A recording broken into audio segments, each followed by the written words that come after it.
merda desse quadro aí que vocês inventaram pra eu falar, na hora eu vou falar lá e tudo, beleza. Mas eu vou falar também. Fala rapidinho, porque lá depois você... Honestamente, Honesto. tem que respeitar o Campeonato Brasileiro, cara. Tem. E não vou dizer que teve soberba, não tem nada disso. Tudo faz parte. O Vasco ganhou 4 jogos seguidos, cara. Assim, você ganhar 5 jogos seguidos no Campeonato Brasileiro é muito difícil. Não acontecia com o Vasco só no Brasileirão desde 1997. Aquele time absurdo. Difícil. Então, assim... O Vasco tem uma das 3 melhores campanhas do retorno. Eu acho que aí a gente vai avaliar. Eu não vou ser esse cara que agora vai chegar aqui, vai tacar pedra no Diniz, ou vai tacar pedra nesses jogadores, porque os jogadores do Vasco são os mesmos que colocaram a gente nesse momento de felicidade. A torcida do Vasco está num momento de felicidade. Foram esses caras. E foi o Fernando Diniz. Agora, o que a gente sempre cita, o ponto alto do dinizismo é maravilhoso. É maravilhoso, porque você sonha, porque você se diverte, porque você zoa. Legal. O ponto baixo irrita muito. Hoje foi ponto baixo. Hoje foi ponto Agora, baixo, cara. Só que eu não posso ser injusto, cara. O Vasco fez a mesma coisa contra o Vitória e ganhou. E aí eu zoei o plantão. Então agora eu não posso chegar aqui e falar que isso que ele fez é inaceitável, é uma merda. Porque quando o Vasco fez e deu certo, eu falei, show. Mas o ponto baixo... Você entendeu? Não, eu concordo Eu contigo. não posso chegar agora e falar assim, porra, o Diniz fez um negócio, é absurdo. Porque ele já fez, já deu certo e eu já comemorei 3 pontos. Eu acho que o ponto baixo, pra mim, ele não foi o jogo todo. Ele foi durante, assim, 30 minutos, assim, que ele realmente eu acho que ele se equivocou. Ele se antecipou demais do que ele fez. Ele não precisava fazer. Mas o Vasco contra o Vitória, começou bem o segundo tempo. Bem, contra o Vitória, o Vasco precisava daquela mudança, precisava se abrir todo e ir pra dentro. Beleza. Hoje, o Vasco estava muito bem no jogo, no início do segundo tempo, pressionando, e aí ele começa a abrir o time, e eu acho que ele já, com todo respeito, ele já começa a abrir da forma errada. Então, mas Porque aí ele tem a questão do Tietchan. Mas aí, dona, eu estava, obviamente, acompanhando a transmissão. Gostou? Adorei. Vocês são muito bons, né? Equipe boa, eu já falei mais de uma vez que era meu sonho estar aqui. E aí, dona, a parada é o seguinte. Quando ele tira o Barros, na minha visão, é que no primeiro tempo o Barros ficou sentindo o tornozelo e ele fica uma boa parte do final do primeiro tempo sentindo, cara, pisando forte, ali que é aquela sensação que o cara tá com incômodo.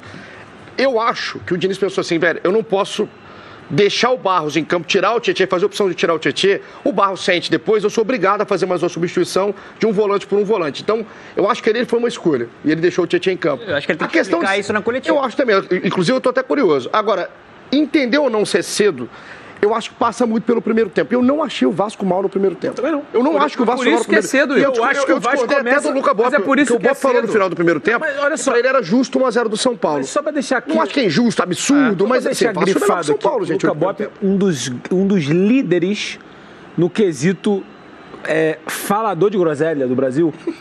Você, logo na sequência. Eu vejo ali. Você vai na perseguição. Eu acho que o Bob falou do ponto de vista do São Paulino. Isso. O gol do São Paulo foi um gol que fez justiça ao primeiro tempo do São Paulo. O São Paulo fez um primeiro tempo muito bom, muito cara. competitivo, Muito bom. E o Vasco também fez um primeiro tempo muito bom. Eu acho que o Vasco fez um primeiro tempo melhor que o São Paulo? Acho. Acho que eu não achei que o 1-0 pro São Paulo foi justo, mas não foi injusto. Eu também acho. Então, assim, eu acho que foi justo pro que o São Paulo produziu. Não tava. E o segundo tempo do Vasco, eu acho que começa melhor. Mas exatamente por isso que você falou que a gente tem essa vai vir a crítica. confirmação de que ele antecipou demais as mexidas. Aos 15, pô.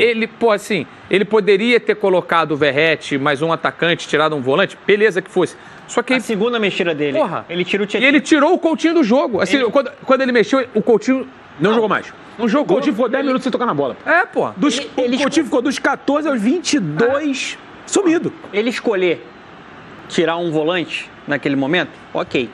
Mas esse volante não pode ser o Barros. Se não tem uma questão física, esse volante não pode ser o Barros. Porque o Barros foi um dos responsáveis dentro de campo. Óbvio que o Diniz tem a organização, a parte tática, mas dentro de campo ele foi o cara que equilibrou esse time. Que é o cara que tem pegada, que tem dinamismo, que faz as coberturas, que marca muito. Tanto que, até a partida de hoje, o Vasco não tinha perdido com o Barros em campo. Ele saca o Barros, né, e acaba abrindo muito o meio campo, porque o Tietchan é mais um cara de passe do que um cara de marcação.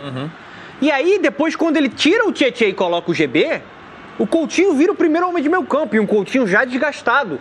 E aí o Coutinho fica sobrecarregado e anulado dentro do jogo. Então, assim, eu acho que, assim, Eu acho que eu também estou muito com o Cazé. Não é o momento de jogar pedra. Acho que o saldo é extremamente positivo. O segundo turno do Vasco é um segundo turno de alto nível. O Diniz conseguiu encontrar um time ideal, mas hoje ele merece a crítica.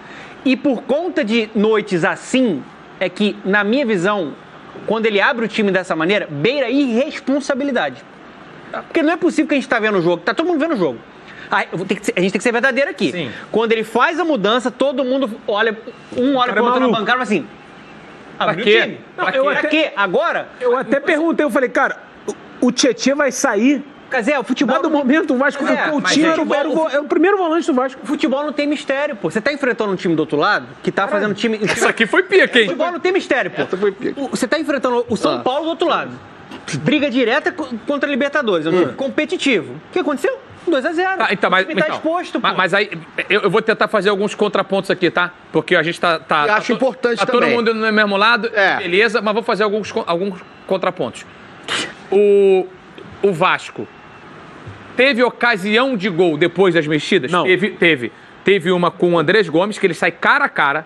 Uma só. Ele sai cara a cara. E pra mim ele tinha que ter dado pro meio. O Ryan, sim. Podia ter feito qualquer merda, menos aquela burrice que ele fez. E a gente vai ver aqui nos lances, se eu não estiver enganado, teve alguma outra situação mais perigosa. Eu acho pouco para as mexidas que ele fez, tá? Só para deixar claro, eu também não teria feito. Mas dentro da ótica dele, ele fala assim, porra, a gente ainda criou essa oportunidade claríssima aqui com o Andrés Gomes, que tem que fazer o gol pra gente poder empatar e aí transformar o jogo em uma outra situação. Eu até pergunto... E só pra deixar claro, tá? O Andrés Gomes vem melhorando jogo a jogo. Ele sendo jogou cada vez mais participativo. Eu não acho que ele jogou mal, assim, acho que tem uma... Assim... Eu acho que ele é um cara que participa muito do jogo, gera jogo, ele erra muito também, ele toma a decisão errada, mas assim, ele é um cara importante. Depois ele deu um passe pro Nuno pra fazer o gol. Ele tem 4 assistências já, desde que ele E agora, só assim, veio pro Vasco. Um ponto que a gente precisa falar, tá? Desculpa, Luiz. Não, só porque eu queria depois elogiar o Crespo e o São Paulo. É isso. Tem em cima da fala do Rafael. Porque tem que falar do São Paulo, cara. Em cima da fala, porque quando o Rafael diga... Cara, o Rafael, ele respondeu a pergunta que você fez a ele, muito boa pergunta, inclusive, parabéns. E ele respondeu, sem sacanagem. Não, o que você falou da parte tática, o que ele enxerga lá de trás. Eu falo tanta bosta. Não, e a pergunta foi boa, sabe por quê? Não, porque a gente brincou a gente brincou contra o Vitória, lembra? Que eu virei e falei assim... Você não estava comigo no jogo, eu mandei em algum grupo, falei, cara, o Jair Ventura não deve estar entendendo porra nenhuma do que está acontecendo. Porque o Diniz botou 8 atacantes. Então, assim, eu queria entender a ótica do cara lá de dentro. Exatamente. Não, e o que acontece? Quando o Rafael diz pra gente que Já sabia. Exatamente. O Crespo fala assim, olha só, gente, pô, vai, olha lá, o Vasco... Em algum momento do jogo vai acontecer isso. Associou uma porrada de vezes, estava associando... Ah, não, perdão, essa foi antes da mexida. Foi antes da mexida. Foi antes, cara. Perdão, foi antes da mexida. Eu acho que eu não queria, porque ele não criou nenhuma, não. Não criou porra nenhuma, então. Cara, muito atacante. A parada é o seguinte, hoje, a gente falou no início, a gente falou no pré-jogo, tá? O São Paulo é um time que, pô, honestamente, muitos hábitos que eu tinha na live, eu mantenho hoje. Então, uma parada que eu fazia muito na live, eu fazia pra zoar. Mas você acaba sempre absorvendo um pouquinho do conteúdo dos outros times. Então, eu via muita reação de torcedor. Do São Paulo, o Barolo. O Barolo enlouquecia ao vivo. Inclusive, um beijo pro Barolo, pra esposa dele que tá se recuperando de um problema de saúde. Pô, assista os vídeos do Barolo, tá sempre puto. Hoje vou ver o vídeo dele lá, já vou ver de canto de olho que eu já tô puto com ele. Mas ele fala muito esse lado do São Paulo ser um time sem vontade, ser um time sem tesão. E hoje, cara, o São Paulo entrou numa pegada diferente. Então, assim, a gente falou do Pablo Maia, que jogou... teve essa bola aí que podia ser um pouquinho, ele furou. O Pablo Maia marcou muito. O Pablo Maia marcou o Coutinho pra caralho. O Sabino e o Arboleda. O Alan Franco, na minha opinião, menos, mas jogaram os três muito bem. Então, o Rafael foi monstruoso. Ferreirinha entrou bem. Mas aí quando... O Tapia. A partida do Tapia foi uma partida foda, mas aí eu quero voltar e pegar um comentário que o Bop já fez aqui várias vezes, no geral, em outras situações que ele teve a oportunidade de falar de São Paulo. Esse time específico do São Paulo, ele usa a palavra... É um time muito decente, cara, porque é um time que ele compete. Ele tá, nos últimos 10 jogos eram 7 derrotas e 3 vitórias. Um momento péssimo. Péssimo. Se você olhar a lista de desfalques, você cai pra trás. Péssimo. O São Paulo tem 11 desfalques. Mas o São Paulo hoje, aí quando vai na parte do Crespo, que eu quero elogiar, quando o Rafael chega aqui e fala, olha... O Vasco começou a empinar uma porrada de gente. E eu até perguntei pra Ju, que tem a experiência de campo. Falei, Ju, às vezes quando um time se bagunça do outro lado, o time aqui se bagunça também. Porque é difícil de você entender, né, cara? Tão grande, você fica todo bagunçado. E o São Paulo se manteve organizado e entendeu que o Vasco ia abrir pra cruzar. E aí, irmão, desculpa, você vai ficar levantando bola na área, você pode ter o Berrete, você pode ter o GB. Mas o Arboleda é uma pica nesse tipo de jogada. Ele bota o Ferrarese na vaga do Mailton pensando muito nisso também, fechar o lado. Porque assim, todo mundo, não só a gente aqui, bota o chutou. Uma pena que olhando o chat aqui. Hoje também, o pessoal falando O muito, Daniel Linhares falou o seguinte: O quê? o negócio foi que o Vasco achou que o jogo hoje era presa fácil. Como tinha ganhado no Morumbi, achou que era moleza. Posso falar a verdade? Ele tá certo. Ele tá correto? Não o Vasco, jogadores e treinador. Eu não posso falar por eles, eu tenho certeza que eles não pensavam isso. Mas o torcedor do Vasco entrou num... Eu sou torcedor do Vasco.